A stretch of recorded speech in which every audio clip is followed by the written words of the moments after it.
All right, y'all, welcome back to Combat Arms channel. Okay, so today we have an interesting video from the front. This one is titled, Which Commonwealth Force Did the British Love and Value the Most? Now, I just finished watching The Crown on Netflix, which immediately sounds like an ad read. But so it gave a little bit of insight as to the relationship between the Brits and their Commonwealth countries. But again, I'm still not too knowledgeable. This video is probably going to be, the title is probably a little bit clickbaity, but it's a front. I'm sure they're going to provide some pretty good information as to, why the Brits may have favored another Commonwealth force over another. But I don't know. I'm curious what you guys think as well, since a lot of y'all do fall under the Commonwealth. But yeah, this should be an interesting one. Let's go ahead and check it out. Many claim that Britain stood alone against Nazi Germany in the early parts of World War II after the fall of France. Geographically, that may have been true. But in 1939, the British Empire comprised 25% of the global population and 20% of the landmass. Almost every Commonwealth country contributed to the war effort, whether they deployed small numbers of men from the Caribbean or huge amounts of supplies and natural resources from Canada and India. Yeah, honestly, when you start looking at all the when you start thinking about all the Commonwealth countries, it's pretty insane. Even as an American, a lot of people don't even attribute Canada to the Brits really at all. And Canada falls under the Commonwealth. So it's kind of weird when you actually think about it. So it does make a lot of sense, kind of like that. So I guess the statistics that they sort of added in the beginning kind of make sense. The British were hardly alone. While many of those countries have since gained independence, there's no denying the impact they had on British fighting power. It would be impossible to cover all the British-controlled nations during the war, as there were upwards of 75. Instead, we'll look at the biggest contributors to answer the question, which of these countries did the British love the most? I know the relationship with Australia has always been interesting, but I don't think it's been, bad, right? Australia, so I'd say Canada. Ever loyal, declared war on Germany the same day as Britain, the 3rd of September, 1939. Okay. Despite a good start, though, the relationship between Britain and Australia during the war was rocky at best. Yeah, okay. From the moment the Australians arrived in Europe, they became a vital part of the war effort. In the early days in the Mediterranean, the Scrap Iron Flotilla, commanded by Captain Hector Waller, proved to be hugely important. Among other things, the unit kept communication between Allied forces safe by escorting ships between ports and patrolled the sea for mines and other obstacles as well. Nice. In 1941, more Australians, as part of the 6th, 7th and 9th Divisions, joined the Allied forces in the Mediterranean and North African campaigns. It's really insane, hearing about, World War II, how many divisions there were. You have to think there's a 2nd Marine Division and the 1st Marine Division. And that's the majority of what you think about when you talk about the Marine Corps. The Army has, significantly more, obviously, 10th Mountain Division, 82nd Airborne, 101st, all of that. There's a bunch of Army divisions, but even still, they were just coming up with division after division in World War II. So the Commonwealth countries definitely assisted with that. And you can really appreciate it when you start seeing all the divisions that were being formed out of these Commonwealth nations. While the Australians struggled in the ill-fated Crete and Greece campaigns, they were valuable fighters in Egypt and Libya, capturing Tobruk and Benghazi during Operation Compass between late 1940 and early 1941. Trouble began after Japan entered the war. Immediately, the 6th and 7th Divisions were recalled home to Australia. The 9th Division remained in North Africa and fought in the decisive Allied victory at El Alamein in October 1942, before also being recalled to protect the homeland. Damn. Prime Minister Winston Churchill stuck with a Germany first strategy, believing that the Allies must stop Germany before all else. With the Australians leaving to defend the Pacific, Churchill viewed this as a betrayal, and tensions between Churchill and Australian Prime Minister John Curtin spiked. No kidding, okay. Like the Aussies, the Kiwis declared... So, I don't know, who would be the deciding factor? I guess it would be the prime ministers to determine who's going where. But that's pretty crazy that they were literally butting heads for where you're sending these massive units. Of course, you can imagine the Australian prime minister is going to want to make sure they lock down that, their country first, because they don't want Japanese coming into Australian territory like that. It's very, very bad. And the Brits had that same mindset. So, I mean, you can kind of see it from both ends, but stopping Germany, yeah, I guess that makes sense too. But you can't really get past that personal feeling of wanting and needing to protect your homeland like that. War on Germany on the 3rd of September 1939.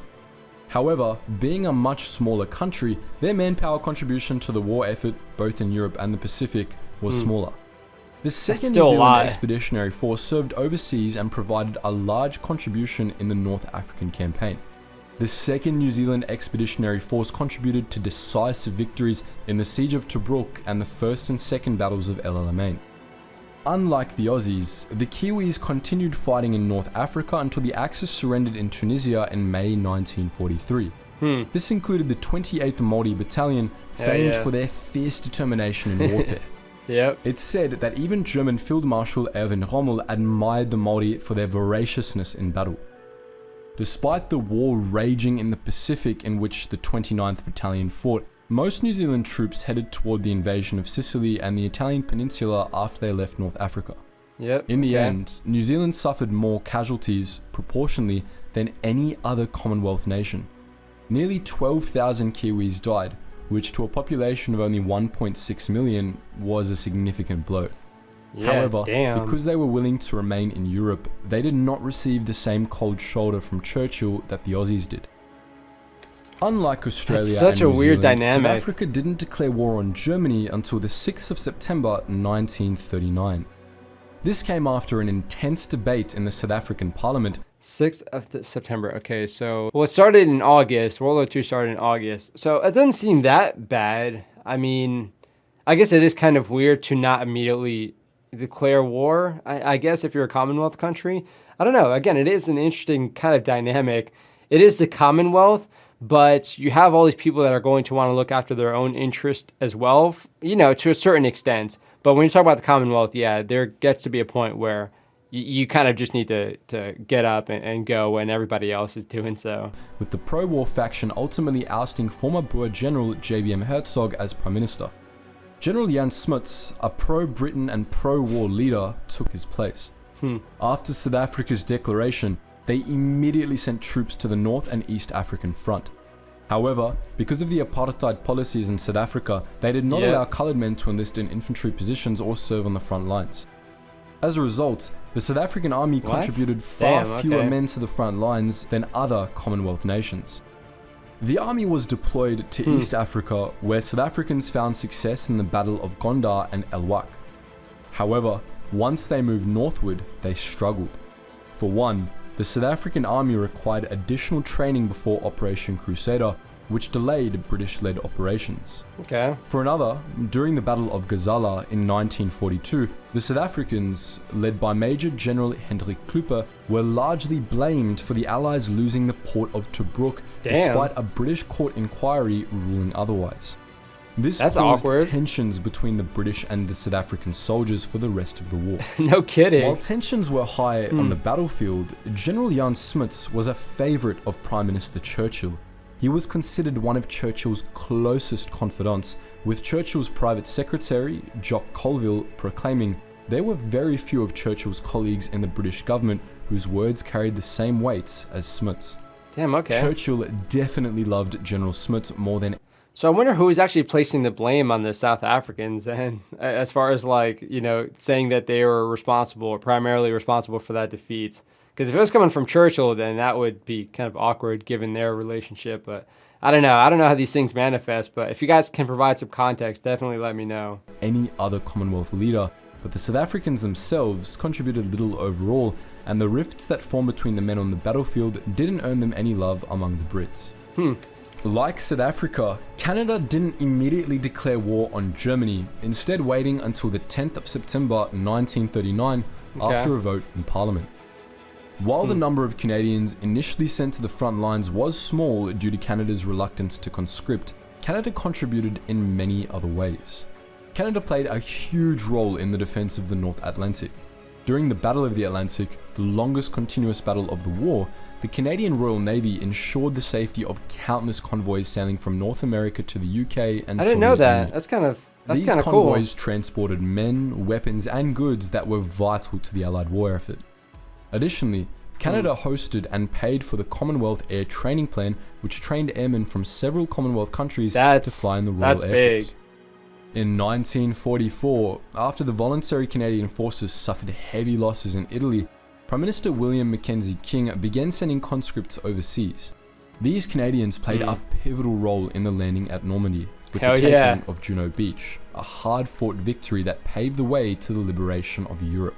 Badasses, Over 1.1 million Canadian men and women served in World War II. 1.1. However, Canada's greatest contribution came from the direct and industrial aid it sent to Europe during That's the war. insane to see. At a strategic location away from the front, Canadian factories and farms provided machinery, arms, and food to Allied soldiers.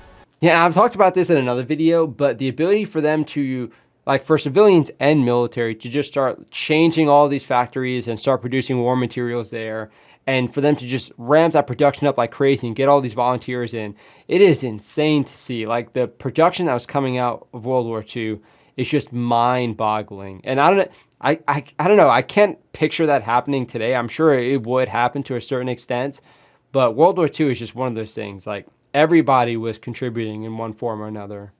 In the end, over 800,000 military vehicles, 50,000 tanks, 348 merchant ships, and 1.7 million small arms were produced in Canada during the war.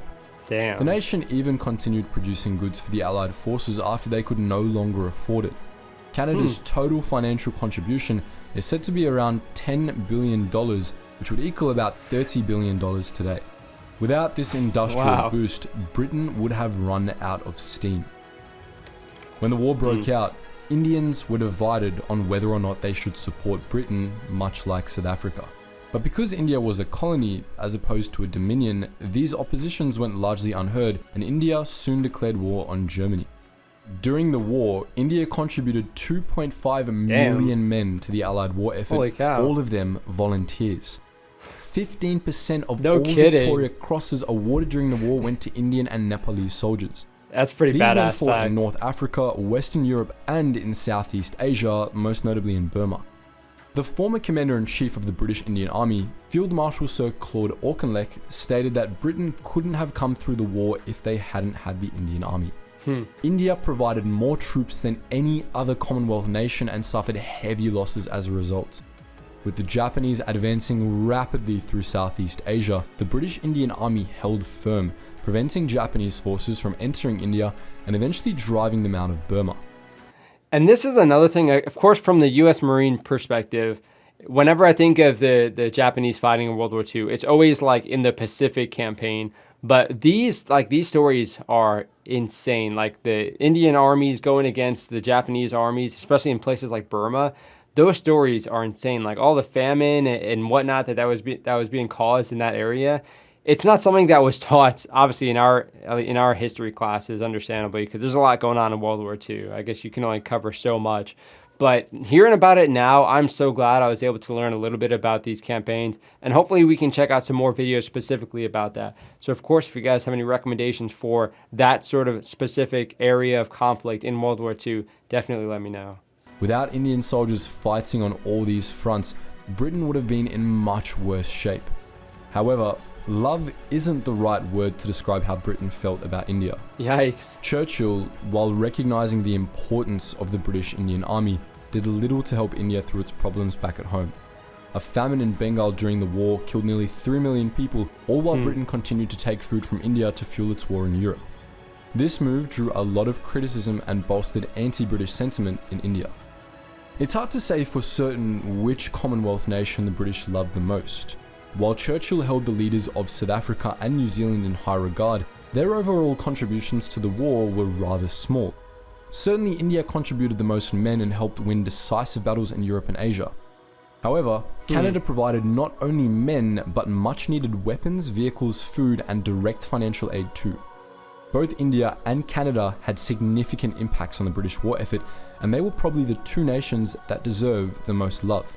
But the war could not have been fought and won without the sacrifices of countless other soldiers from Commonwealth nations. But what do you think? Which Commonwealth nation did Britain love the most? Did we miss any big ones? Let us know I'm not going to answer in the that comment one. section below. That's a and trap. as always, guys, thank you so much for watching, and I hope you learned something new. I did. Good stuff. Yeah, so obviously I think it's pretty pointless to focus on the semantics of, who is loved the most in World War II. I love how this video provided the context for how each of the major Commonwealth countries or nations were actually contributing certain things to the war. So it wasn't just an effort by one nation, or it wasn't just one person, fronting all of the bill. You had a lot of people that were taking part and a lot of sacrifices that were made. And I think it's also interesting to see how like Churchill's perspective was for each nation, or how like the Brits kind of helped the other nations in response, or kind of how they were taken into effect, what was actually happening in the home fronts. Because obviously that is a big concern, especially like we were talking with the Australians. It's a big concern, something that you don't want to ignore when you're trying to move people around. But yeah, I don't know, it's a hard dynamic. It's just such an interesting thing to think about when you're talking about a world war, like a war on a global scale. There's so much going on. Like the priorities are going to kind of ebb and flow. It's going to change very dramatically depending on what's going on.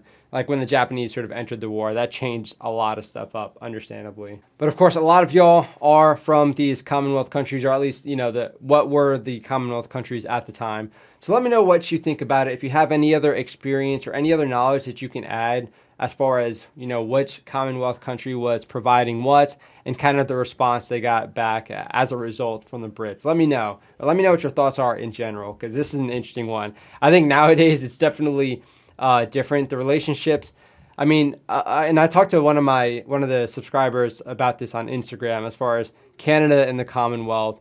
It's not even something that I considered or thought about at all, but it's more of a traditional thing, and I think the Canadians kind of appreciate it. Australians, I don't know. I think there's a little bit less support depending on, what's going on at the time. But I think that's always been kind of something that was going on. Even like in the 80s, the support wasn't necessarily as high as it was before. And of course, if you guys are from any of the other Commonwealth nations, let me know how that relationship is now with the crown, especially now that we have King Charles III. I don't know if it's really changed anything, or I think it's too early anyway to see how, it might. But it's definitely an interesting thing to look at, especially from an American, because, we're not in that realm at all. So let me know what you guys think. Hopefully you guys enjoyed. Yeah, great video from the front. Of course, I'll put the original one down in the description if you guys want to go and check it out again. But that's it for this video. I'll see y'all in the next one.